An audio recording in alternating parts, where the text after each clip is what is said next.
ගරු ස්වාමීන් වහන්සේ, දෙමාපියන් Tamanගේ දරුවන් වෙනුවෙන් කරන යුතුයකම්වල සීමාව කුමක්ද? අවශ්‍ය ශිල්ප ශාස්ත්‍ර කියලා දීලා ඒ දරුවා අනාගත ලෝකේ යහපත් පුරවැසියෙක් බවට පත් කරනවායි කියන කාරණේ අම්මා තාත්තාගේ යුතුයකම. ඒ දරුවා යහපත් පුරවැසියෙක් බවට පත් වුණාට පස්සේ එයාට සුදුසු විවාහයක් ආවාහ විවාහ සිද්ධ කළ දීපල පවර්ලා දීලා ඒ කටයුතු සිද්ධ කිරීම අම්මා තාත්තාගේ යුතුයකම. නමුත් බුදුරජාණන් වහන්සේ කොතනකවත් Tamanගේ දරුවෝ විවාහ කරලා දුන්නාට පස්සේ අම්මා තාත්තාගෙන් දරුවන්ට වෙන්න තියෙන යුතුයකම් ගැන ප්‍රකාශ කරන්නේ නැහැ. එතනින් අතර කළා. තේරෙනවද? Tamanගේ දරුවෝ දීපල පවර්ලා විවාහ කරලා දුන්නාට පස්සේ බුදුරජාණන් වහන්සේ අම්මා තාත්තාට දරුවන් කෙරෙහි යුතුයකම් සලකන්න කියලා කොතනකවත් කියලා නැහැ. අනිවාර්යයෙන්ම දැන් වර්තමාන සමාජයේ උතනින් ඔබට යන. ඒ ඔබට යන්නේ ඒගොල්ලෝ සම්මාදිට්ඨිය අර්ථයන්ගෙන් දුර්වල නිසා. ඒ නිසා කොතනකවත් බුදුරජාණන් වහන්සේ කියන්නේ නැහැ Tamanගේ දරුවන් විවාහ කරලා දුන්නාට පස්සේ මුණුබුරු මිනිබිරියන් පෝෂණය කිරීම ආච්චිගේ සීයාගේ යුතුයකමක් කියලා බුදුරජාණන් වහන්සේ කොතනකවත් කියන්නේ නැහැ. දැන් ආයිමත් දරුවෝ විවාහ කරලා දුන්නාට පස්සේ දරුවාගේ අම්මලා තාත්තලා ඒ කියන්නේ ආච්චිලා සීයලා මුණුබුරු මිනිබිරියෝ නලවන්නේ යෑම ධර්මානුකූල නැහැ. දැන් ඉතින් ඒගොල්ලෝ සියල්ලම කළානේ නේ. දරුවෙක් කුසේ දරාගෙන හිටියා, දරුවව ලෝකෙට බිහි කළා, දරුවට මව් කිරි පෙව්වා, දරුවෝ හුරතල් කළා, දරුවෝ පාසල් එක්ක ගියා, ලොකු මහත් කළා. දැන් දරුවන්ට අදාළ සියලුම සංස්කාර ඒගොල්ලෝ රැස් කරගෙනයි තියෙන්නේ. ආයිමත් බුදුරජාණන් වහන්සේ ආයිමත් මුණුබුරු මිනිබිරියන් නලවන්න යන්නේ කියලා බුදුරජාණන් වහන්සේ කියන්නේ නැහැ. ඒතර බුදුරජාණන් වහන්සේ අතනින් නවත්තන්නේ ඇයි? ඒ නැවතීම තුල යා දක්ෂ වෙන්න ඕනේ ඊළඟ ජීවිතයට අවශ්‍ය සාධක සකස් කරගන්න. දැන් බුදුරජාණන් වහන්සේ දරුවෝ හදලා වෙහෙස මාංශ වෙලා හොඳ නරක කියලා දීලා විවාහ කරවලා දැන් එතනින් නතර කරනවා අම්මා තාත්තා. එතනින් දැන් දරුවන්ට වෙන්න තියෙන යුතුයකම් ඉවරයි. දැන් එතනින් එහාට මොකද්ද කරන්න තියෙන්නේ? එයාට ඊළඟ ජීවිතයට අවශ්‍ය කරන යුතුයකම් සකස් කර ගැනීම තමයි එතනින් තියෙන්නේ. ඒ නිසා දරුවෝ විවාහ කරලා දීලා ඒ කටයුතු කළාට පස්සේ දෙමාපියන් දක්ෂ වෙන්න ඕනේ ජීවිතයේ ඉතිරි කාලය දරුවන් උදෙසා කැප කරලා දරුවන් උදෙසා දුකටපත් වෙනවා කියන කාරණේ නෙමෙයි. අපි දරුවන්ට අදාළ දැන් සියලුම සැපයන් විඳලා තියෙන්නේ. ඒ නිසා ආයිමත් මොනුබුරු මිනිබිරියෝ සුවරතල් කරන්න යන එකේ තේරුමක් නැහැ. අපි දන්නවා මේ සංස්කාරات අනිත්‍යයි කියලා. ඒ නිසා දැන් තියෙන්නේ යාට සීල සමාධි ප්‍රඥා එහෙම නැත්නම් ආරෂ්ඨාංගික මාර්ගය තුල ශක්තිමත් වෙලා ඊළඟ ජීවිතයට අදාළ සංස්කාර රැස් කරගන්න. එතෙන්දී දරුවනුත් දක්ෂ වෙන්න ඕනේ නිරතුරුවම තමන්ගේ අම්මා තාත්තා තමන්ව ලෝකෙට බිහි කළා, මව් කිරි පෙව්වා, සියලු සැප සම්පත් දුන්නා, ඉහළ තලවලට ගෙනාවා. ඒ ගෙනාපු අම්මාට කරන්න තියෙන සැබෑම ප්‍රතිඋපකාරය මුණුබුරු මිනිපිරිය හුරතල් කිරීම නෙමෙයි. ඒ අම්මාට කරන්න තියෙන සැබෑම ප්‍රතිඋපකාරය ඊළඟ ජීවිතයේ සුගතියට අවශ්‍ය සංස්කාර රැස් කිරීමට උපකාර කිරීමයි කියන තැනට එන්නේ. නමුත් මෙතනදී දරුවන්ගේ අවබෝධය හුඟක් දුර්වලයි. දරුවන්ගේ අවබෝධය හුඟක් දුර්වල නිසා දරුවෝ උත්සාහ කරනවා තමන්ගේ අම්මා තාත්තා තමන්ගේ මුණුබුරු මිනිබිරියන්ට නලවන්න දීලා දරුවෝ හුරතල් කරන්න දීලා මුණුබුරු මිනිබිරියන් බලා ගන්න තත්ත්වයට අම්මා තාත්තාව එතන ඇදලා දානවා. ඒ ඇදලා දැමීම නිසා වර්තමානයේ අම්මලාගෙන් 150%ක්ම මැරෙන මොහොතේ මුණුබුරු මිනිබිරිය උපාදානය කරගෙන ඒ නිවසේම පරදත්ත රූප ජීවි പ്രേත പ്രേතියන් වීමේ ප්‍රවණතාවය මතුවලා තියෙනවා.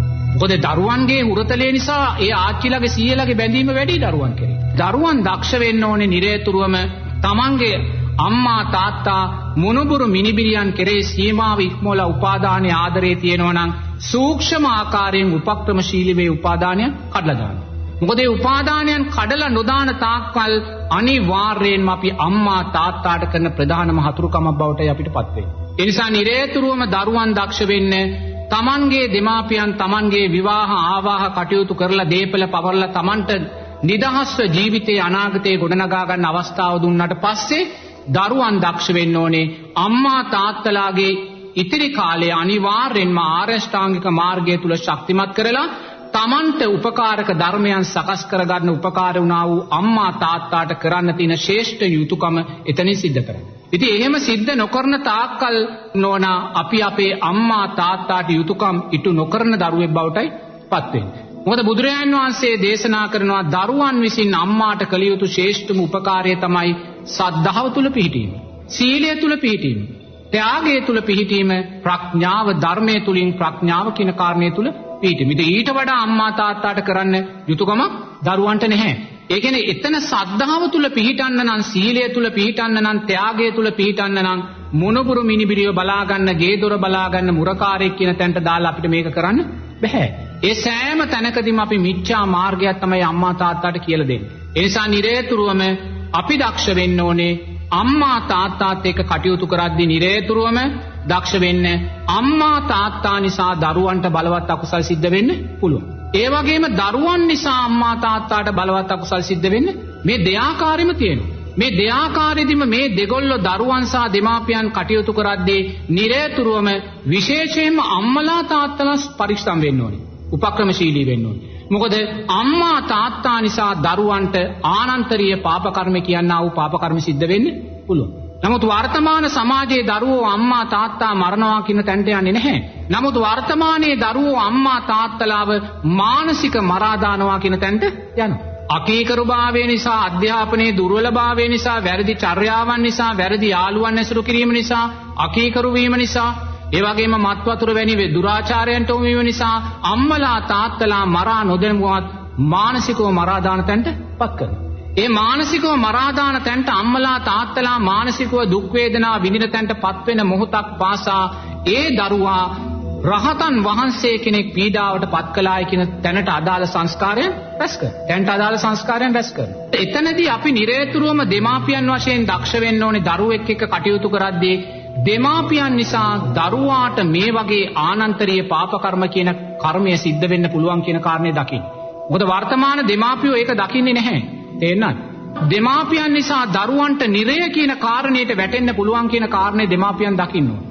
දැකලා දරුවන්ට අවවාද කරද්දී දරුවන්ට මහං මඟ පෙන්වද්දී උපක්‍රමශීලීව දරුවා තමා කෙරෙහි ද්වේෂය ඇති නොකර ගන්නා තැනට ගෙනල්ලා තමයි දරුවාට අවවාදය අපිට දෙන්න දෙන්නේ. එහෙම නැතුව අපේ තියෙනා වූ දෙමාපියන්ගේ තියෙනා වූ අකීකරුභාවයන් නැත්තම් කේන්ති ස්වභාවයන් නිසා දරුවන්ට අපි අසීමාන්තික ලෙඩේට උපක්‍රමශීලී නොවන ආකාරයට දඬුවම් කරන්නේ එහෙම නැත්තම් අවවාද දෙන්න යාමේදී දරුවන් අනිවාර්යයෙන්ම දෙමාපියන් කෙරෙහි ද්වේෂය ඇති කරගන්නවා. ඒතකොට දරුවන් දෙමාපියන් කෙරෙහි ද්වේෂය ඇති කරගන්න මොහොතක් පාසා අම්මා කෙනෙක් දරුවෙකුට කරන්න තියෙන ලොකුම හතුරුකම කරලයි එයි මේ අකුසලයට අදාළ සතර පායට අදාළ සංස්කාරයක් රැස් කළේ.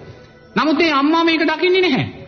පුතා වචනයක් කිව්වොත් අම්මා ඒකට දෙකක් කියාගෙන පුතත් එක්ක ගැටෙන ස්වභාවයකට යනවා. අම්මා හිතන්නේ නැහැ දෙයියනේ පුතා මට විරුද්ධව කතා කරන වචනයක් පාසා නිරයක් නිර්මාණය කරනවා කියන කාරණේ. නිරයක් නිර්මාණය කරනවා කියන කාරණේ. ඒ වගේම දරුවා අම්මත් එක්ක වචනයක් දෙකකින් වචන උවමාරුවක් යනකොට දරුවා දක්ෂ නැහැ එතන වචන උවමාරුව නතර කරගන්න. මොකද එයා දකින්නේ මම නිසා අම්මා බලවත් අකුසලයක් කරගන්නවා කියන කාරණේ දකින්න. එනිසා මේ දෙපාර්ශ්ව ගනුදෙනු කරද්දී දරුවා කියන තැනත් අම්මා තාත්තා කියන තැනත් දෙපාර්ශ්වය තුලම අන්‍යෝන්‍ය අවබෝධයක් තියෙන්න ඕනේ මේ කුසලයේ සහ අකුසලයේ කියන කාරණේ තුල. ඒ කුසලයේ සහ අකුසලයේ කියන කාරණේ තුල අන්‍යෝන්‍ය අවබෝධයක් නොමැති නිසාම දෙපාර්ශ්වය නොදන්නා භාවය නිසා නිරේතුරුවම බලවත් අකුසල් දෙපාර්ශ්වයටම සිද්ධ කරගනිමින් තමයි ඉන්නේ. තේරෙනවද? ඒ නිසා මෙතනදී වඩාත්ම දක්ෂ වෙන්න දෙමාපියන් කියන කාරණය දෙමාපියන්ගේ ආදර්ශමත් භාවය තුලනුයි දරුවා කවදාරියේ ආදර්ශමත් භාවය ඇති කරගන්න. ඒ නිසා අම්මා දක්ෂ වෙන්න තාත්තාත් එක්කම හැසිරීමේදී කතා කිරීමේදී එතනින් ලස්සන ආදර්ශයක් දරුවාට දෙන්න. ඒතකොට ඒ ආදර්ශය තුලින්ම තමයි දරුවාත් කවදාරි ලොකු වෙලා ඒ ආදර්ශ තුලින් දෙමාපියන්ට සලකන ගරු කරන තැනට එන්නේ. නමුත් අම්මා තාත්තාට ගරු කරන්නේ නැත්නම් අම්මා තාත්තාට සලකන්නේ නැත්නම් අම්මා තාත්තාට අකීකරු නම් දරුවා අම්මා තාත්තාට කීකරු වෙයි කියන බලාපොරොත්තු වෙන එක මෝහයක් පමණක්මයි. ඒක කවදාකවත් සිද්ධ වෙන්නේ. ඒ නිසා අම්මා තාත්තාගේ ආදර්ශමත් භාවය නිරේතුරුවම දරුවා අකුසලයෙන් වළක්වනවා වගේම ඒ වගේම අම්මා තාත්තාත් නැති අකුසල් කර ගැනීමෙන් අපිව වළක්වනවා. ඒ නිසා මේ දෙපාර්ශ්වය මේක දකින්න ඕනේ. මේක දකින්න නම් ඉතින් අනිවාර්යයෙන්ම සම්මා දිට්ඨිය අර්ථයන් ජීවිතය තුළ ශක්තිමත් වෙන්න ඕනේ. ඒ සම්මා දිට්ඨිය අර්ථයන් ශක්තිමත් වෙන තැනදී අපිට මේ ප්‍රශ්නේ මතුවෙන්නේ නැහැ. එහෙම නැත්නම් වර්තමානයේ හුඟාක්ම අම්මලා තාත්තලා දරුවෝ විවාහ කරලා දුන්නාට පස්සේ ඊළඟට යොමු වෙන්නේ මොනුබුරු මිනිබිරියන්ගේ වැඩ කටයුතු වලට. ඒවාට යොමු වෙලා ඊට පස්සේ ගෙදරම උපාදානය කරගන්නවා මොනුබුරා මිනිබිරියම උපාදානය කරගන්නවා. ඒ සමහර අම්මලා ඉන්නවා ගෙවල් වලින් එක දවසක් රැ පිට වෙලා ඉන්න කැමති නැහැ. වන්දනා ගමනක් ගියත් රැට අනිවාර්යයෙන්ම ගෙදෙට්ට එන්න ඕනේ. ගෙදර අතහරින්න බෑ. මොනුබුරා මතක් වෙනවා මිනිබිරිය මතක් වෙනවා ගෙදර මතක් වෙනවා දරුවෝ මතක් වෙනවා. මේක දෙමාපියන්ට බලවත්ම අනතුරක්. ඒ නිසා තමන්ගේ අම්මා තාත්තා එක රැයක් හෝ ගෙදරින් එළියට බහැලා ඉන්න අකමැති නම් වහා මේ උපාදානයේ දරුවන් කඩලා දානවා. තේරෙනවද? මොකද එක රැයක් ගෙදර අතහැරලා ඉන්න බෑ කියන්නේ ගෙදර කෙරේ තියෙන උපාදානය වැඩි. දරුවෝ කෙරේ මුණුබුරු කෙරේ තියෙන උපාදානය වැඩි. තේරෙනවද? ඒ වැඩි භාවය කවදා හරි මිය යන වෙලාවට අනිවාර්යයෙන් මෙයාට සකස් වෙන්නේ ගෙදර පිළිබඳ උපාදානයමයි. එනිසා නිරතුරුවම දරුවන් දෙමාපියන් එක්ක කටයුතු කරද්දී අවංකවම දෙමාපියන්ට ආදරය කියන්නේ අවංකම දරුවා හිතන්න ඕනේ මගේ මුණුබුරු මිනිබිරිය බලනවා කියන කාරණේ නෙමෙයි, ගෙදර ආරක්ෂා කරනවා කියන කාරණේ නෙමෙයි, මං කොහොමද මට යහපත සදලා දුන්නේ අම්මා තාත්තාට මං සුගතිය සකස් කරලා දෙන්නේ කියන කාරණා.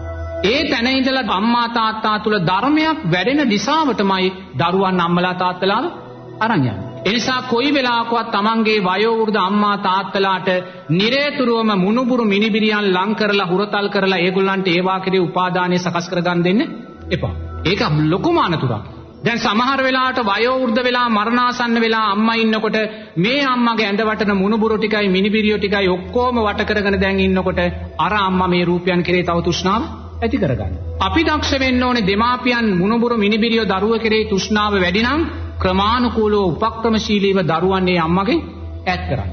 දරුවන් ඒ අම්මගේ බැඳීම ලෙන්ගතුකම ක්‍රමානුකූලව අයින් කරන්න අපි දක්ෂ වෙන්න ඕනේ. මොකද මේ බැඳීම හරිම භයානක උපාදාන පත්‍යා භව තෘෂ්ණා පත්‍යා උපාදානං කියන ධර්මතාවය තුල අම්මලා ඇති කරගන්නා වූ බලවත් අනතුරක් බවට පත් වෙනවා. ඒ නිසා නිරේතුරුවම තමන්ගේ අම්මාට සලකනවා, තමන්ගේ අම්මාට ගරු කරනවා කියන්නේ සද්ධාව තුල අම්මා පිහිටන්න, සීලය තුල අම්මා පිහිටන්න, ත්‍යාගය තුල අම්මා පිහිටන්න, සද්ධර්ම ශ්‍රවණය තුල ප්‍රඥාව තුල අම්මා පිහිටන්න. ඊට වඩා ශ්‍රේෂ්ඨ උපකාරයක් ප්‍රතිඋපකාරයක් කළ ගුණ සැරිකීමක් දරුවෙක් අම්මාට කළ යුතු නෑ කියලා බුදුරජාණන් වහන්සේ කියනවා. ඒ නිසා ඔබේ රෝගී අම්මා ළඟට රෝගී තාත්තා ළඟට ගිහිල්ලා කියන්නේ අම්මගේ ඇසට අත තියලා අම්මේ මේ ඇස අනිත්‍යයි, මේ අනිත්‍ය වූ ඇසට බැඳෙන්න එපා කියලා අම්මේ කියන්නේ අම්මාට කරන්නා වූ ශ්‍රේෂ්ඨ උපකාරයක් ඔබ කළා වෙනවා. අම්මේ මේ කන අනිත්‍යයි, මේ නාසය, මේ දිව, මේ ශරීරය, මේ මනස අනිත්‍යයි අම්මේ, මේ රූපය අනිත්‍යයි අම්මේ කියලා ඔබ දවසට 5 පාරක් ඔබේ අම්මාගේ රූපය ළඟට ගිහිල්ලා අත තියලා ඔබට කියන්න පුළුවන් නම් ඔබ මේ ලෝකේ පුතෙක් වෙලා අම්මා තාත්තාට ශ්‍රේෂ්ඨම උපකාරය කරපු දරුවෙක් වෙනවා. ඒ නිසා අම්මා තාත්තාට මුලින්ම සද්ධාව තුල, සීලය තුල, ත්‍යාගය තුල ශක්තිමත් කරන්න. ඉන් පස්සේ නිරේතුරුව ප්‍රඥාව මතුවෙන ආකාරයෙන්, මෝහය දුරු වෙන ආකාරයෙන් නිරේතුරුව මේ රූපේ අනිත්‍යභාවය ගැන කියන්නේ. නිරේතුරුවම මේ ඇස කන නාසය දිව ශරීරය මනස අනිත්‍යයි අම්මේ කියන කාරණේ නිරතුරුව කියලා දෙන්න. එයාට මෙහෙම කියන දෙයක් ඇහෙන්නේ නැත්නම් නිරේතුරුව එයාගේ ඇඳ ඉස්සරහා ලියලා එල්ලන්න කොලේක ඇස අනිත්‍යයි, කන අනිත්‍යයි, නාසය අනිත්‍යයි අම්මේ, මේ සෑම දෙයක්ම අනිත්‍යයි කියලා දකිමින් ඉන්න කියලා ඉල්ලන්න. ඒ තරම් අම්මා කෙනෙකුට කරන්න තියෙන ශ්‍රේෂ්ඨ යුතුයකමක් ධර්මේ නැහැ. ඔබේ ශ්‍රේෂ්ඨ යුතුයකම කළා නම් අම්මා ඒ ශ්‍රේෂ්ඨ යුතුයකම ගත්තත් නැති වුණත් ඔබ ඒ ශ්‍රේෂ්ඨ යුතුයකම ඉටු කළා වූ දරුවෙක් බවට පත් වෙනවා. නමුත් වර්තමාන සමාජයේ මේ වගකීමෙන් බලවත් ආකාරයෙන් දුරස් වෙනවා. ඇයි දුරස් වෙන්නේ? පුතාලගේ දුවලගේ වරදක් නෙමේ, සම්මාදිට්ඨිය දුර්වලභාවය නිසා. ඒ නිසා තමන්ගේ වයෝවෘද්ධ අම්මා තාත්තලාට නිරතුරුවම මේ නිත්‍ය සංඥාමයි දෙන්නේ. තමන්ගේ මුණුපුර මිනිපිරිය වට කරගෙන, පුතාලා දූලා වට කරගෙන, ආච්චිට සීයාට ලස්සනට නාවල කරලා ලස්සන සාරියක් අඳලා ඔන්න ෆොටෝ අරගෙන ෆොටෝ එක ගිහිල්ලා පෙන්නනවා. අම්මේ බලන්න අම්මා කොච්චර නම් ලස්සනද කියලා. මොකද්ද මේ පෙන්වන්නේ? රූපේ නිත්‍යභාවය. නිරතුරුවම රූපේ නිත්‍යභාවයේ වැඩෙන දේ තමයි සිද්ධ කරන්නේ. මේ රූපේ අනිත්‍යභාවයේ වැඩෙන දේ කියන්නේ බයයි අම්මා බය වෙයි කියලා. මරණය ගැන අම්මාට කියන්නේ බයයි අම්මා බය වෙයි කියලා. බුදුරජාණන් වහන්සේ කියන්න කියන දේ දරුවා කියන්නේ නැහැ. ඒ කියන්නේ යා බුදුරජාණන් වහන්සේ කියපු දේ කරපු කෙනෙක්ද? නැහැ. බුදුරජාණන් වහන්සේ කියනවා නම් අම්මාට මරණානුස්සතිය කියලා දෙන්න කියලා, දරුවෙක් අම්මාට මරණානුස්සතිය කියලා දෙන්න බය වෙන්න අවශ්‍ය නැහැ. බුදුරජාණන් වහන්සේ කියන්නේ. ඒ නිසා නිරේතුරුවම තමන්ගේ අම්මා තාත්තාට මේ රූපේ අනිත්‍යභාවය, වේදනාවේ අනිත්‍යභාවය කියලා දෙන්න. එහෙම නැතුව අපි නිරේතුරුව තාත්තාට, වයෝවෘද්ධ අම්මාට තාත්තාට ලං වෙලා අපි කියනවා නම් අම්මේ ඔබ සංසාරේ මතු බුදු වේවා, එහෙම නැත්නම් ඔබ සංසාරේ ಜಾති ಜಾතිත් මගේ අම්මා වේවා කියලා ඒ කියන වචනයක් පාසාම අපි අම්මාට මෝහයයි කියලා දෙන්නේ. මෝහයයි කියලා දෙන්නේ. අම්මේ භවයට යන්න කියලායි කියලා දෙන්නේ. ඒ නිසා නිරේතුරුවම දරුවන්ගේ නොදන්න භාවය නිසා නිරේතුරුවම අපි ඔය වෙනි කතා කියනවා අම්මේ මතු බුදු වේවා, අම්මේ ಜಾති ಜಾති මගේ අම්මා වේවා කියලා අප්‍රමාණ අම්මලා නොදන්නා භාවය නිසා මෝහය තුලට කොටු වෙනවා. අද වර්තමානයේ අර කවි බණ තියෙනවා, විරුදු බණ තියෙනවා. මේ සෑම කෙනෙක්ම මව් ගුණ කිය අර අහිංසක අම්මලාව මුලාවට පත් වෙනවා. අනේ මේ අහිංසක අම්මලාත් නොතේරෙන භාවය නිසාම අනේ පුතේ ඔබ සංසාරේ මගේම පුතු වේවා කියා භවය ප්‍රාර්ථනා කරනවා.